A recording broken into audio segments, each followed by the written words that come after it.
수년 전 이제 한국을 방문할 때였습니다. 경부선을 타고 운전을 해서 가는데 제 앞에 그리 크지 않는 트럭이 가고 있었습니다. 한참 동안이나 그 트럭을 뒤따라가면서 처음 본 생경한 경험을 했습니다. 물론 지금이야 일반화가 한국에 돼 있지만 그때 당시에는 매우 스페셜한 경우입니다. 뭐냐면 이 트럭 뒤에 큰 사진이 붙어 있어요. 인물 사진이 붙어 있고요. 사람 얼굴 사진이 있고 그 밑에 그 사람의 이름이 적혀 있습니다. 대충 뭔지 짐작하시겠죠? 그 안에 maybe 짐작해 보건대 농산물이 있었을 것 같아요. 그 농산물을 수확하는데 생산자의 사진과 이름을 그 트럭 뒤에다가 붙여놓은 겁니다. 다시 말하면 이 농산물은 내가 그동안 키우면서 나쁜 것 주지 않고 또 여러 면에서 내가 개런티를 하고 소비자에게 줄 수 있습니다. 내 얼굴과 이름을 걸겠습니다. 이런 자신감의 표현이 그 트럭 뒤로 가면서 야 이렇게 살면 참 좋겠다. 야 이 참 배짱 좋구나. 그런 생각을 갖게 되었습니다. 오늘 우리 가슴에 이렇게 이름이 있잖아요. 이건 서로 간에 이게 새로운 사람들이 이제 많기 때문에 얼굴들을 익히고 이름을 외우자 하는 캠페인으로 했지만 또 다른 의미로 우리 각자의 삶에 이름을 걸고 예수 그리스도의 제자로 살아갔으면 참 좋겠다 하는 생각을 또 한편 말씀을 준비하면서 가져보았습니다. 오늘 말씀의 제목이 드림입니다. 이게 꿈 드림이 아니고 드리다라고 하는 한국말의 명사형입니다. 뭔가를 드리다. 뭔가를 공급하고 뭔가를 서플라이하고 뭔가를 드리는데 거기에 이름이 걸릴 정도면 참 좋겠습니다. 그냥 그게 누가 드렸는지 그게 누구 건지 별 무의미한 드림이 우리 각자의 삶에 있지 않고 내 자식을 키워서 세상에 드려도 내가 무언가의 생산품을 만들어 세상의 소비자에게 제공을 해도 내가 정말 당당하고 떳떳하게 내 이름을 걸 수 있고 내 사진을 걸 수 있는 그런 드림이 우리 삶에 정말 풍성했으면 좋겠습니다. 사람들이 언제 보람과 왜 여러분들이 일합니까? 왜 여러분들이 세상에 나가서 살고 있습니까? 내가 뭔가 드리는 것, 내 아내에게, 내 남편에게, 내 가족에게, 또 내 자녀에게, 또 뭔가 세상을 향해 하나님에게 내가 드리는 것이 정말 성공할 수 있는 그러기 위해서 우리가 열심히 땀 흘려 사는 거 아니겠습니까? 그런 여러분들의 드림의 풍성한 그런 축복이 여러분들의 인생 안에 있기를 주 이름으로 축원합니다.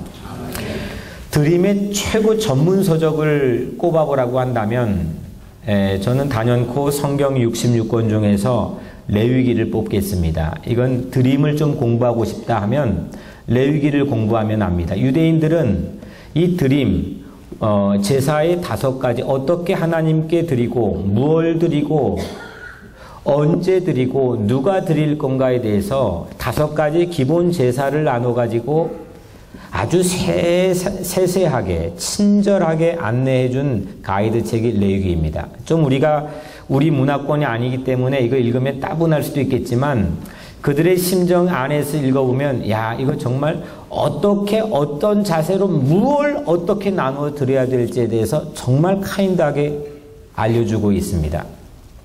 근데 세월이 흘렀습니다. 한 1400년도 흘러서 예수님 올 때 당시까지 세월이 흘렀는데 이 사이에 이 주이시들이 다 까먹어 버렸습니다. 이 레위기 이 책 안에 있는 그 생생한 그 뜨거운 감동과 열정과 하나님의 의중을 다 까먹어 버리고 빈 껍데기만 남겨가지고 그걸로 사제들이 밥벌이를 냈고 그걸로 종교 운영 단체들이 유지가 되었습니다. 이때 예수님이 왔습니다. 그리고 예수님이 이 땅의 삶을 살고 승천하셨습니다. 그리고 그 뒤에 있는 이 믿음의 공동체들에게 다시 한번 어떻게 드려야 되는지, 어떻게 드릴 수 있는지, 무엇을 드릴 수 있는지 최고의 표본을 찾아가지고 예수 그리스도의 희생 제물을 이 드림의 메인 키로 삼아 다시 레위기의 주석서를 쓴 게 히브리서입니다. 히브리서의 가장 큰 주제가 대제사장 예수 그리스도인데, 대제사장의 잡이 뭡니까? 대제사장은 지성소 안에 들어가 가지고 1년에 한 번씩 이 드리는 사람이 전문 직종입니다. 근데 이 드리는 사람의 마음이 전부 다 획가닥 뒤집어져서 본래 가지고 생생하게 있어야 될 이름을 걸고 사진을 뒤에다 걸어놓고 들어가야 되는데 이거 다 까먹었다는 겁니다. 그래서 예수님이 이 땅에 오셔서 우리 모든 죄를 위해서 본인이 희생 제물이 되어주셔서 대제사장이 되어주셨다라고 하는 그런 새로운 드림에 대한 이야기를 히브리서가 하고 있습니다. 그래서 지난 3주 동안 온 교인들이 이 특세를 통해서 함께 은혜를 나누었습니다. 그러면은 이제 그 레위기도 아니고 히브리서도 아니고 맨 처음에 드림의 기원에 대해서 오늘 말씀을 잠깐 살펴보려고 합니다. 처음 무언가를 하나님께 드린 사람들입니다. 이 사람들이 형제인데 가인과 아벨입니다. 이 가인과 아벨은 인류 최초의 출산의 주인공입니다. 아까 10년 만에 우리 집사님 나오셔가지고 임신을 하고 우리 교회 지금 관계된 5명이나 출산을 기다리고 있고 계속해서 하나님께서 뭐 폭주기관차처럼 배에다가 뭐 계속 생명의 씨앗을 담아주시는데 우리 지금 우리 양장로님 5명이 있고 6명 되면 성지순례 보내줘야 될지 모르겠어요. 여하튼 이렇게 생명의 축복을 주시는데 최초의 인류 출산의 주인공이 가인과 아벨입니다. 근데 이 가인과 아벨이 성장을 하면서 잡을 가졌습니다. 가인의 잡은 뭐였어요? 땅에서 가인이 양치기를 했어요. 농사를 지었죠. 땅의 소산을 가지고 생존을 하는 농사꾼이 되었습니다. 그리고 아벨은 어떤 잡을 가졌어요? 이 아벨은 양을 길러서 그 가죽으로 옷을 입고 그 고기를 먹고 또 하나님께도 드리고 목축업자였습니다. 축산업자였습니다. 그러니까 첫 번째 인류 최초의 출산의 주인공들이 가졌던 두 가지 직업은 하나는 축산업자고 하나는 농사꾼이었습니다. 그런데 이 하루는 이 두 사람이 하나님께 무언가를 드렸습니다. 이게 예배 형태의 최초의 기원이라고 보통 우리가 알고 있지만 여하튼 뭔가를 드렸습니다. 가인은 뭘 드렸어요? 가인은 땅의 소산에 난 농산물을 드렸고, 그리고 아벨은 양의 첫 새끼를 맛배의 기름을 하나님께 드렸습니다. 문제는 여기서부터 시작이 됐습니다. 뭐 여기까지 하등은 문제될 게 없는데 하나님께서 가인의 이 드림은 받지 않으시고 아벨 것만 받아버렸습니다. 그리고 나서 이 인류 최초의 출산이라는 모두 다 해피한 이 희극이 인류 최초의 살인이라는 가장 추악한 비극으로 바뀌어버렸습니다.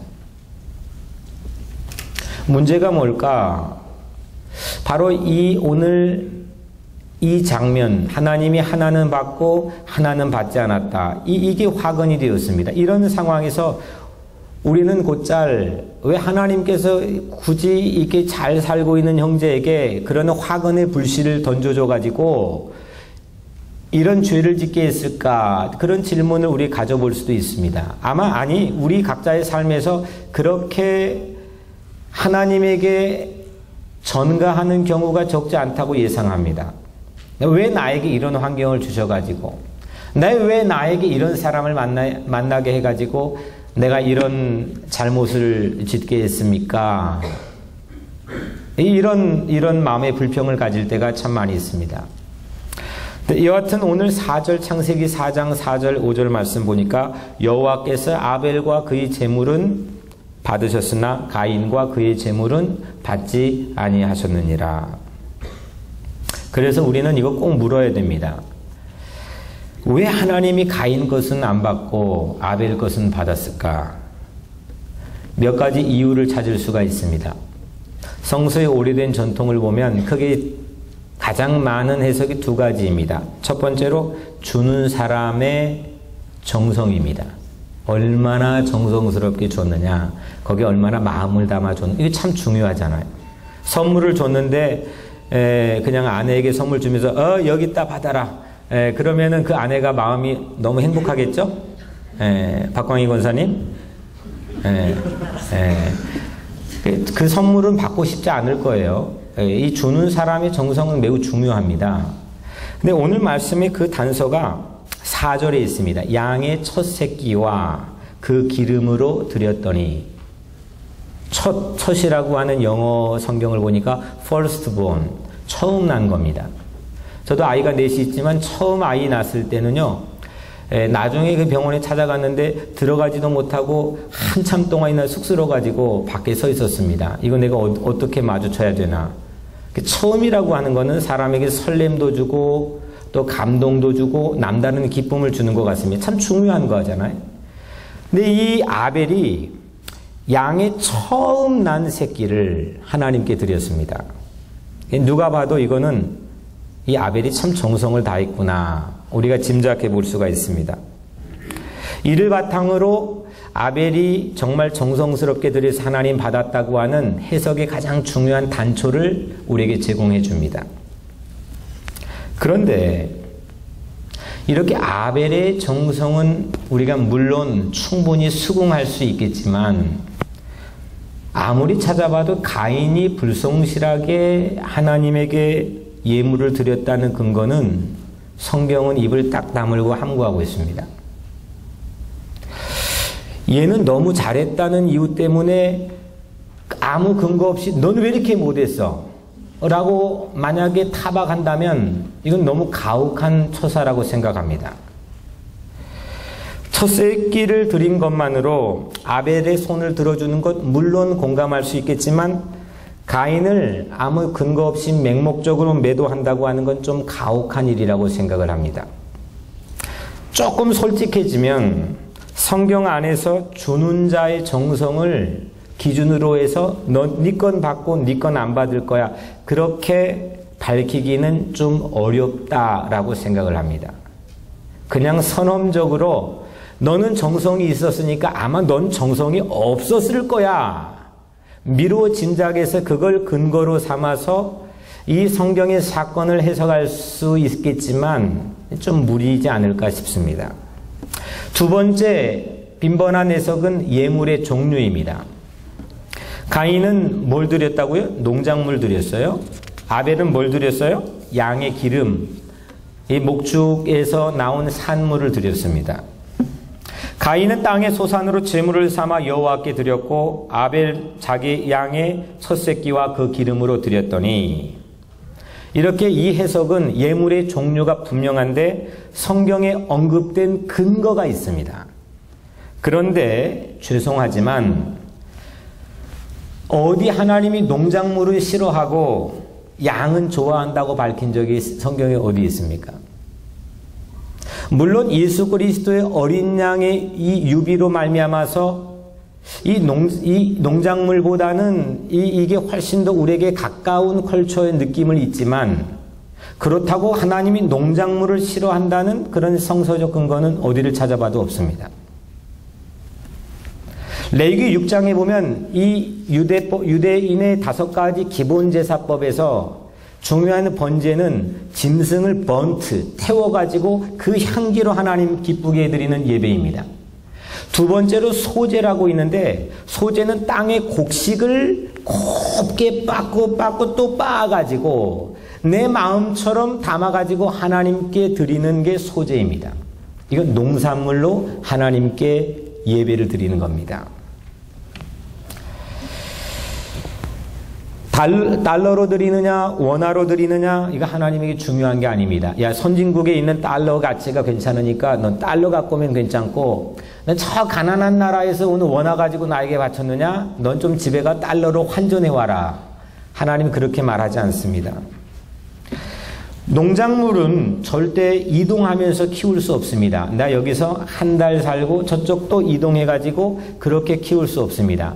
적어도 6개월은 거기 정착해야 농작물을 키울 수 있습니다.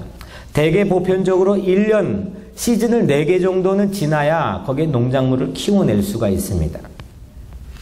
그래서 이거는 정착 문화입니다. 정착해야 농작물을 키워낼 수 있습니다. 근데 유목문화는 다릅니다. 이건 내가 오늘 여기서 이 양 데리고 양에게 꼴을 먹이다가도 여긴 꼴이 다 떨어졌으니까 저쪽 이웃 동네 가서 풀을 먹여야지 하면 그쪽으로 옮겨가도 하등 문제가 되지 않습니다. 이거를 유목문화라고 부릅니다. 하나님은 어디를 봐서 너 정착문화 싫어하고 유목문화를 좋아한다고 밝힌 적이 없으십니다. 도리어 광야의 목축업이 주산업이었던 유목민족 그 이스라엘 백성들에게 젖과 꿀이 흐르는 가나안의 정착 농경 문화를 약속해 주신 분이 하나님입니다. 양은 괜찮고 농산물을 no, 하나님은 그렇게 우리에게 말씀하실 분이 아닙니다. 흑인 문화권이나 동양 문화권은 에이 하등하니까 넌 절로 가. 서양의 백인 문화권 오케이. 절대 그렇지 않습니다. 하나님은 문화를 가지고 판단하는 분이 아닙니다. 하나님은 더욱이 우리 외모의 생김새를 가지고 우리 소출을 가지고 판단하는 분이 아니라고 생각합니다. 그러면은 이걸 어떻게 설명해야 할 수 있을까요? 가인의 예물과 아벨의 예물을 그 예물만 가지고 하나님은 차별하지 않습니다. 드린 자의 정성이나 이렇게 드린 자가 어떻게 드렸느냐 그런 기준이 성경엔 명확하게 근거로 제시되어 있지 않습니다. 페어하게 가인이나 아벨이나 제시되어 있지 않습니다. 또 드린 자의 문화권에 따라서 하나님은 그 드림을 판단하지 않는다 생각합니다. 그렇다면 질문하겠습니다. 왜 하나님은 가인 것을 거절하고 왜 하나님은 아벨 것을 받았을까? 이건 너무너무 우리에게 중요한 질문입니다. 오늘날 교회를 경종을 울려주는 가장 중요한 질문이 될 수도 있습니다. 왜일까? 오늘 창세기 4장 4절 5절에 보면 여호와께서 아벨과 그의 제물은 받으셨으나 가인과 그의 제물은 받지 아니하신지라. 이거 정말 한글 성경으로 봐도 명확하지만 이 히브리 성경으로 보면 그냥 눈에 확 들어올 정도로 마치 시처럼 두운과 가군이 딱 하고 아구가 맞아 있습니다. 가인과 그의 제물, 아벨과 그의 제물입니다. 하나님은 제물만 따로 너 이거 내가 받을게, 이거 오케이, 너 이거 내가 받지 않을 거야, 억셉하지 않을 거야 그렇게 말씀하지 않았습니다. 가인의 제물이 있는 곳에 가인이 꼭 따라 함께 붙어 있습니다. 그 트럭의 안에 농산물이 제 경부선 타고 가는데 농산물에 그 농산물이 있었지만 무명의 농산물이 아니었습니다. 거기에 양 사진 대문짝만하게 붙어 있고 이름은 잘 기억나지 않지만 최 씨였습니다. 최 아목의 이름이 크게 대문짝만하게 붙어 있었습니다. 마치 그것처럼 가인이 어떤 내용의 제물을 드리더라도 거기에는 가인의 이름이 가인의 라이프가 따라 붙어야 된다는 겁니다. 아벨도 마찬가지였습니다. 아벨과 그의 제물을 하나님께서 받으신지라 했습니다. 하나님은 제물과 제물을 바치는 사람을 함께 받으신 인격적인 신이지 아벨 따로 제물 따로 저게 누꺼 제물인지도 모르고 그냥 제물만 빙빙 도는 그 머티리얼 물질적인 신은 저 아프리카 부족들이 믿고 있는 원시적인 종교 안에서도 발견할 수 있습니다. 하나님은 그렇지 않습니다. 그 재물이 있는 곳에 그 사람의 라이프와 이름과 그 사람의 얼굴과 사진과 생명에 있는 모든 것들을 담아 하나님께서 받기를 원하십니다. 그래서 아벨의 삶과 아벨의 재물은 함께입니다. 마찬가지로 가인의 라이프와 가인의 재물은 함께입니다. 이게 잘 지켜지지 않고 레위기 법전 모두 다 날아가고 껍데기만 남겨진 이스라엘 공동체를 향해 이사야 목사님을 통해서 하나님이 이렇게 경고했잖아요. 이사야 1장 11절 너희의 무수한 재물이 내게 무엇이 유익하냐. 나는 순양의 번제와 살찐 짐승, 삐싹 마른 짐승이 아니라 포동포동한 괜찮은 짐승의 기름에 배가 불렀고, 나는 수송아지, 그냥 하잘것없는 흠이 많은 송아지가 아니라 흠없는 수송아지나 어린 양이나 순염소의 피를 기뻐하지 아니하노라. 하나님께서 이사야를 통해서 이스라엘 공동체에 주신 말씀입니다. 잘 들어야 되겠습니다. 재물만 따로 떼어서 하나님에게 전혀 유익하지 않다라고 말씀합니다. 레위기에 담겨있는 하나님의 의중이 완전히 변질되어 있는 겁니다. 무수한 재물이고 살진 짐승이라도 서로 그거에 정성을 다 가득 담아놓았을지라도 서로 그게 목축업의 어린 양일지라도 만약 그 예물과 함께 변화된 삶이 없다고 한다면 하나님께서 기뻐하지 않으신다는 말씀입니다. 이게 이사야만 말했으면 오래전 사람이 말했으니까 구닥다리의 말이니까 뭐 그렇게 치부할 수 있겠지만 우리 가장 권위를 높게 여기는 예수님도 똑같은 원리의 말씀을 했습니다. 그것도 산상순에서 마태복음 5장 23절 24절 말씀에 보면 예물을 제단에 드리려다가 거기서 네 형제에게 원망 들을 만한 일이 생각나거든 그 재물 놓아두고 먼저 가서 형제와 화목하고 그 후에 와서 예물을 드리라 했습니다. 이건 예수님의 이 영적인 사상을 아주 극명하게 보여주는 말씀입니다. 재물 따로 사람 따로에 익숙해져 있는 이스라엘 공동체, 그걸로 돈벌이하고 있는 당시 종교 사제들을 향해서 예수님은 아주 냉철하고 예리한 말씀을 해주신 겁니다. 재물 따로가 아니라 그걸로 고리대 해가지고 이윤 착취를 하고 있는 당시 종교 사제들에게 재물 따로가 아니라 그 재물 안에는 과부의 정말 하잘것없는 랩돈 2입밖에 안 돼도 그 재물을 바친 사람의 고백과 삶의 마음이 담겨 있어야 된다는 겁니다. 그래야 그 재물의 양에 상관없이 하나님이 기뻐 받으실 수 있다는 겁니다. 왜 너희들은 이 하나님의 하트를 모르고 전혀 관계없는 예물을 하나님께 와서 바치느냐고 예수님이 속이 터져서 당시의 유대인들에게 말씀한 겁니다. 양을 따지지 않습니다. 만약에 여기서 5,000불 헌금한 사람, 10,000불 헌금한 사람, 그 물질만 움직여 다니는 그런 교회가 지천일 텐데 만약에 그런 교회라고 한다면 하나님께서 기뻐받지 않으실 겁니다. 서로 크게 적은 액수일지라도 내 마음의 삶을 담아서 하나님께 드릴 수 있는 거라고 한다면 그게 시간이건 그게 내 삶의 부분이건 그게 내 마음이건 그게 내 섬김이건 저는 거기에 하나님의 기뻐하시는 마음이 있다고 생각합니다. 오늘 여러분들에게 그 마음, 그 드림에 진정한 마음의 영성이 있기를 주의 이름으로 축원합니다. 어차피 우리 드리는 것 성공해야 되지 않겠습니까? 드려놓고 나중에 안 받으셨다고 얘기한다면 이거 큰 낭패 아니겠습니까? 여러분들 우리 잘 드려지는 그런 신앙 공동체, 예배 공동체가 되기를 주의 이름으로 축원합니다. 저는 그 드려지는 이 공동체의 드림을 디자인하고 코칭하고 멘토링하는 사람으로 보냄을 받았습니다. 함께 이걸 갖고 나가야 됩니다. 반면에 아벨은 드림을 잘해가지고 의로운 자라는 증거를 얻었습니다. 오늘 히브리서 11장 4절을 읽었는데 믿음으로 아벨은 가인보다 더 나은 제사를 하나님께 드림으로 믿음으로 아벨은 가인보다 베러한 더 나은 제사를 하나님께 드림으로 오퍼링 했습니다.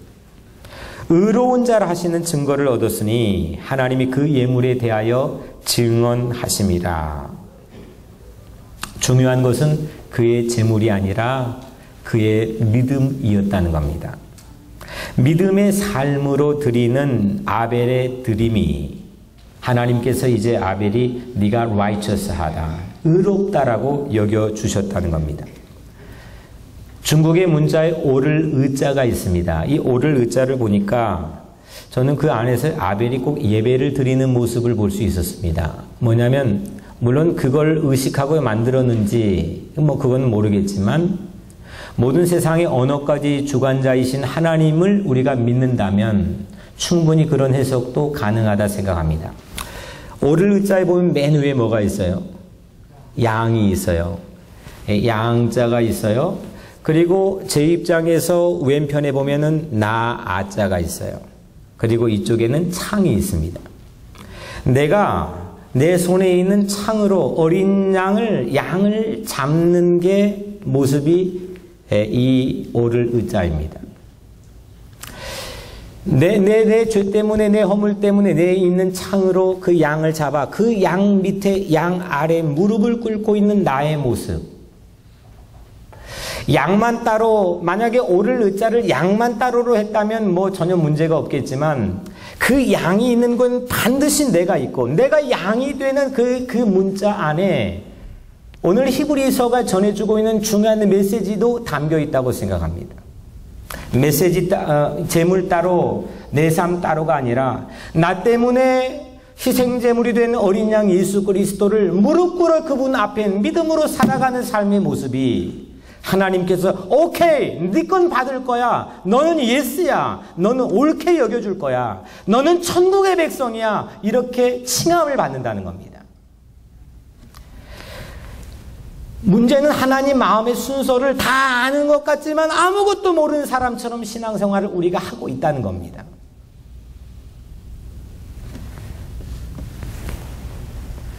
예수님은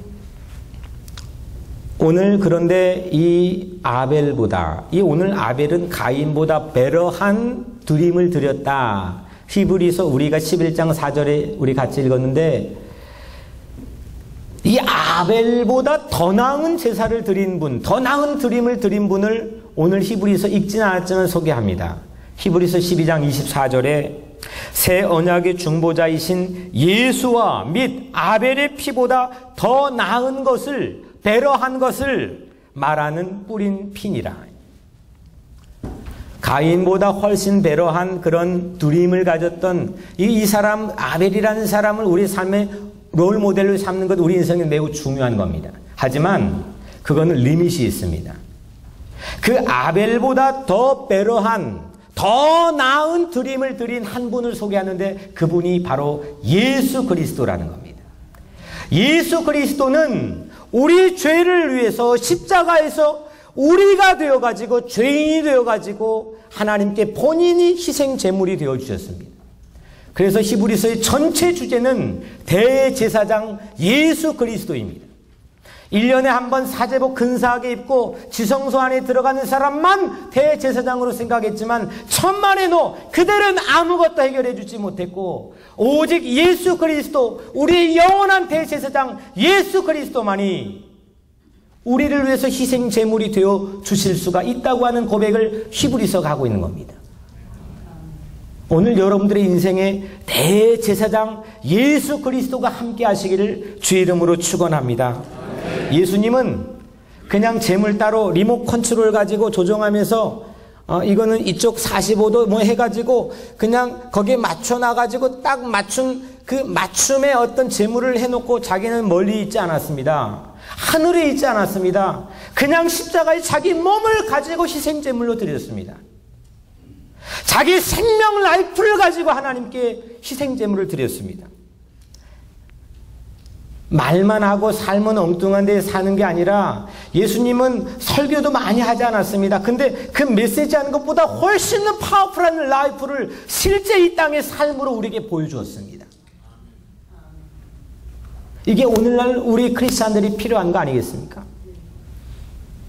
능력이 있다고, 난 40년 믿었으니까 관록이 있다고 리모컨 컨트롤로 재물 따로 나의 삶 따로 사진도 붙이지 않고 이름도 붙이지 않고 그렇게 신앙생활하고 예배드리는 삶이 아니라 떡하니 자신있게 이름 붙여놓고 떡하니 자신있게 대문자 안에 사진 붙여놓고 하나님께 예배자로 나갈 수 있는 그런 삶, 밖에 나가서 그런 예배자로 살아갈 수 있는 그런 크리스찬이 될 수 있다고 한다면 하나님이 얼마나 기뻐하실까?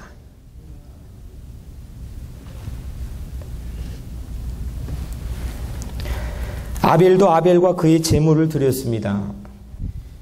하지만 아벨은 애초에 가인을 위해서 대신 죽지 않았습니다. 그냥 억울하게 죽었습니다.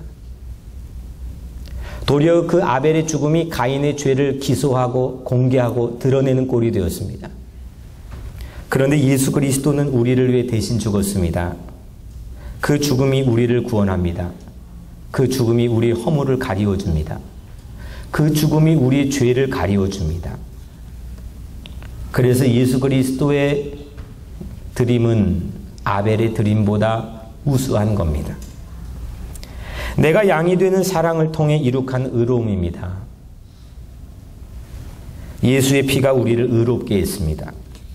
그래서 히브리서는 대제사장 예수 그리스도 그 드림의 에이스를 우리에게 소개해주고 있는 책입니다. 우리도 예수 그리스도를 통해 예수 그리스도를 의지해서 예수 그리스도를 믿고 믿음으로 삶으로 하나님께 드릴 때 우리 각자의 선 곳에 늘 하나님이 기뻐 받으시는 그런 예배자의 삶이 되지 않겠습니까? 말씀을 화려하게 잘 전한다고 해서 아니면 찬양을 기가 막히게 우리가 잘한다고 해서 무슨 신령한 은사를 받아 기도를 잘한다고 해서 물론 다 중요하겠지만 그거보다 하나님이 더 기뻐 받으시는 예배의 삶은 내 이름과 사진을 걸어놓고 하나님께 그 제물을 하나님께 드리는 삶이라고 생각합니다. 사랑하는 성도 여러분, 그런데 우리는 흠이 너무 많습니다. 너무 연약합니다. 하나님 앞에 나가기가 부끄러울 때가 참 많이 있습니다. 그런데도 우리 예수님은 참 좋으신 분이에요. 우리를 타박하지 않으시고 우리 허물을 가리워 주시고 그분이 대신 우리의 희생 제물이 되어 주셨습니다. 그래서 그분은 우리의 대제사장이십니다. 아벨보다 가인이 더 우수했지만 그 아벨보다 더 우수한 대제사장 예수 그리스도를 바라보고 여러분들 세상에 나가서 세상에 승리하는 그리스도의 자녀의 삶을 살아가시기를 주의 이름으로 축원합니다. 예수님의 사랑이 정말 대단하지 않습니까? 자신이 양이 되어버리는, 그래서 우리를 의롭게 여겨주시는, 그냥 우리 자신이 되어버려 주시는 그 사랑, 이제 마지막 여러분들이 도전합니다. 그 사랑을 이제 어떻게 하시렵니까? 그 사랑의 뒤에 등을 보이며 가시렵니까? 그 사랑을 거절하시렵니까? 그 사랑을 믿는다면 예수님과 여러분들의 관계가 새롭게 열릴 것입니다. 예수님의 사랑을 받고 그 예수님을 믿어서 우리의 삶이 변화된다면 여러분들이 드리는 것이 서로에게 연약하고 랩돈 두 잎처럼 부족하고 턱없이 뭔가 채워지지 않는 것일지라도 하나님은 언제나 all the time, 어디서나 everywhere 여러분들을 기뻐해 주실 것입니다. 그 소망, 복음의 소망을 붙들고 오늘 세상에 나가 승리하는 여러분들 각자의 삶이 되기를 주님의 이름으로 축원합니다. 기도하겠습니다.